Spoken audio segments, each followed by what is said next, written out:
Assalamualaikum warahmatullahi wabarakatuh. Berjumpa kembali dalam pembelajaran interaktif berbasis digital multimedia untuk mata pelajaran teknik kendaraan ringan otomotif.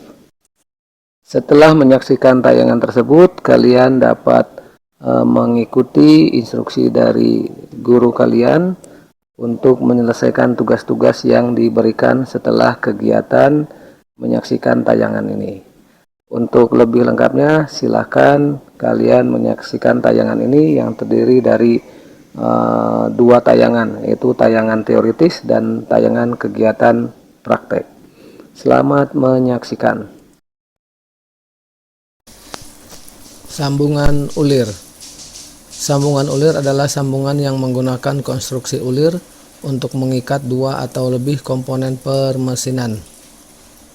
Ya, sambungan ulir digunakan pada sambungan yang tidak permanen. Ya, dilihat dari konstruksi, sambungan ulir memiliki fungsi teknis utama, yaitu digunakan pada bagian mesin yang memerlukan sambungan dan pelepasan tanpa merusak bagian mesin. Yang kedua itu untuk memegang dan penyesuaian dalam perakitan atau perawatan. Keuntungan dan kerugian sambungan ulir. Ya. Keuntungannya yaitu satu, mempunyai reliabilitas kehandalan tinggi dalam operasi. Yang kedua, sesuai dengan perakitan dan pelepasan komponen. Yang ketiga, suatu lingkup yang luas dari sambungan baut diperlukan untuk beberapa kondisi operasi. Yang keempat, lebih murah untuk diproduksi dan lebih efisien. Kemudian untuk kerugian sambungan ulir adalah konsentrasi tegangan pada bagian ulir yang tidak mampu menahan berbagai kondisi beban. Berikut ini adalah istilah dalam ulir, ya. Yang pertama adalah major diameter. Ya, ini adalah diameter terbesar pada bagian ulir luar atau bagian ulir dalam dari sebuah sekrup. Ya. Kemudian ada minor diameter, yaitu bagian terkecil dari bagian ulir dalam atau bagian ulir luar. Ya, juga disebut diameter root. Kemudian pitch diameter, disebut juga diameter efektif, merupakan bagian yang berhubungan antara baut dan mur. Ya. Kemudian jenis-jenis dan bentuk ulir.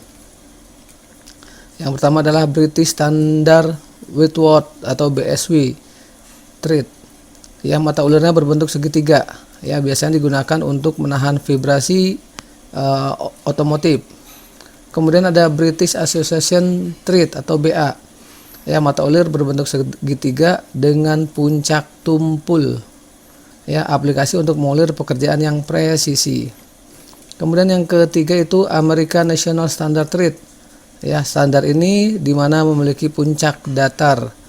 Ulir ini digunakan untuk tujuan umum, misalnya baut, mur, dan skrup. Kemudian Anfield Standard thread. Ya, ini adalah untuk skrup yang sama di negara Inggris, Kanada, dan Amerika Serikat. Ya, ulir ini memiliki puncak dan akar yang bulat seperti gambar di samping atau di bawah. Ya, kemudian ada square thread, yang mata ulir berbentuk segi empat. Ya, digunakan untuk power transmisi, permesinan, dan katup. Kemudian ada asymmetric, ya, mata ulir berbentuk trapesium. Ya, digunakan untuk cutting lead, brush, dan valves. Kemudian ada knuckle thread. Ya, mata ulirnya berbentuk bulat, merupakan modifikasi dari ulir persegi. Ulir ini digunakan untuk pekerjaan kasar. Biasanya ditemukan pada sambungan gerbong kereta api dan botol kaca. Kemudian ada ulir matrix, merupakan ulir standar India dan mirip dengan ulir BSW. Ya. Kemudian ada selanjutnya adalah bentuk kepala mur atau baut. Macam-macam bentuk kepala mur dan baut ditunjukkan pada gambar. Ya, ini adalah penampang dari macam-macam kepala mur dan baut. Ya, ini penampangnya. Ya, ini ada modelnya, ada beberapa. Ya, A, B, C, D, E, F. Ya. Kemudian penguncian mur dan baut. Umumnya mur dan baut akan tetap kencang di bawah beban statis. tetapi banyak ikatan mur dan baut menjadi longgar, ya. Untuk mencegah hal ini, sejumlah besar metode penguncian perangkat telah diterapkan. Beberapa di antaranya adalah, ya, yang pertama adalah perangkat lock nut, ya, ini adalah paling umum. Metode ini adalah menggunakan dua buah mur, di mana mur bagian atas adalah sebagai penguncinya seperti pada gambar. Ya, ini adalah tipe lock nut. Yang kedua dengan castle nut, ya, mur berbentuk heksagonal dengan bagian atas berbentuk silinder yang memiliki slot, ya. Biasanya digunakan pada kondisi yang tiba-tiba mengalami guncangan dan getaran yang cukup besar, seperti di industri otomotif. Selanjutnya, ya, ini adalah gambar dari castle nut, ya. Kemudian ini saws nut, ya, memiliki slot setengah mur, ya, di mana mur diperkuat dengan skrup kecil yang menghasilkan lebih banyak gesekan antara mur dan baut. Hal ini untuk mencegah mengendurnya mur. Ya, ini adalah model sound nut, ya, di mana slot setengah mur, ya. Kemudian ada locking with pin, ya. Mur dapat dikunci dengan menggunakan pin atau pasak lancip melewati tengah mur, ya. Ini dia, ya, ini ada locking with pin. Jadi lubangnya ada lubang untuk memasuki pin. Kemudian ada locking with plate, ya. Mur ini bisa diseluskan dan kemudian dikunci, ya, dengan menggunakan plat, ya, menggunakan plat atau ring. Nah, ini platnya, ya, locking with plate. Kemudian spring lock washer, mur dapat dikunci dengan menggunakan pegas cincin yang pipih, ya, ring, pakai ring ini. Ya, tujuannya adalah meningkatkan ketahanan sehingga mur tidak mudah untuk mengendur. Ya, ini ada ringnya, ring pipih. Nah, itu adalah macam-macam dari sambungan ulir. Menjelaskan proses pengetapan dengan ukuran M12 kali 1,75. Di sini kita sudah tersedia alat-alatnya, yaitu kita ada tabs dengan ukuran M1,75. Oke, dan ini tangkai tab, yaitu digunakan untuk membantu kita dalam proses pengetapan. Seperti ini bentuknya. Dan ini adalah oli, digunakan untuk pelumasan agar pengetapan kita lancar, seperti itu. Ini adalah ukuran tab yang nomor 1, yaitu untuk ujung ukuran tabnya sendiri tidak terlalu tajam dan tirusnya sedikit panjang. Untuk ukuran tab yang nomor 2 ini, ujungnya mulai terlihat sedikit lebih tajam, bisa kita lihat di sini. Dan yang ukuran nomor 3 ini adalah tirusnya yang paling tajam. Nah, seperti ini bisa dilihat di layar kamera, seperti itu.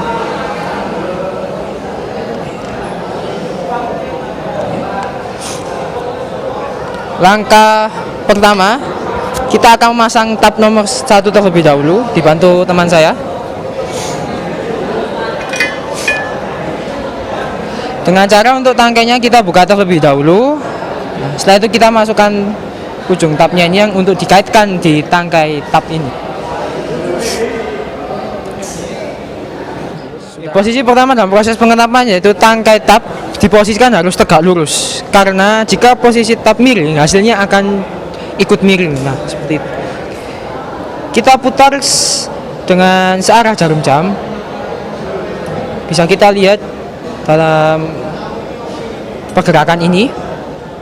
Nah, jika kita putar searah jarum jam dan itu mulai terasa keras, maka kita putar sedikit berlawanan arah jarum jam. Setelah itu kita lanjutkan lagi berputar searah dengan jarum jam.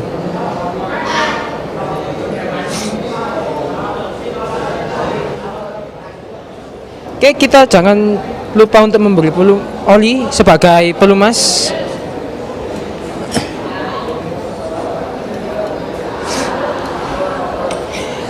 Untuk pemberian oli sebagai pelumas kita dapat memberikan secara berkala, secara bertahap.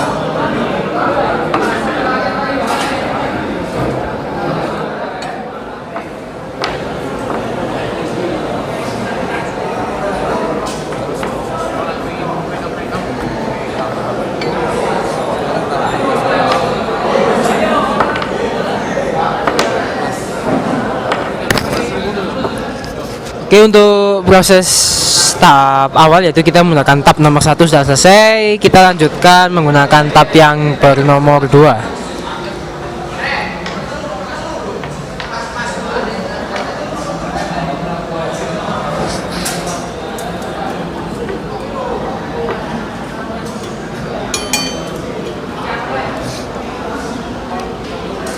Kita kembalikan tab nomor 1 pada tempatnya. Sekarang kita ambil tab nomor 2. Untuk proses pemasangan tab ini sama dengan tab yang awal. Kita kendorkan dulu tangkai tabnya, setelah itu kita pasang rapat. Dan untuk prosedur pemasangannya juga sama. Tangkai tab harus berdiri dengan tegak lurus. Nah, setelah itu kita juga putar dengan searah jarum jam. Dan untuk proses yang tahap 2 ini sudah lancar karena untuk profil ulirnya sendiri sudah terbentuk di tahap awal. Nah, jadi di tahap 2 ini untuk profil ulirnya kita lebih tajamkan lagi.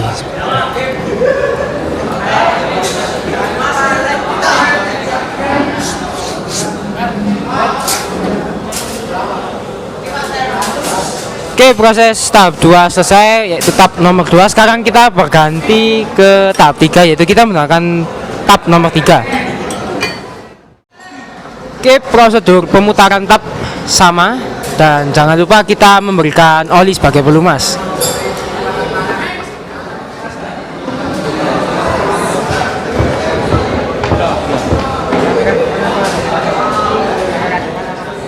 Oke, ini adalah tahap simulasi. Kita mencoba hasil tab yang kita buat tadi dan hasilnya cukup lancar dan bisa masuk dengan sempurna.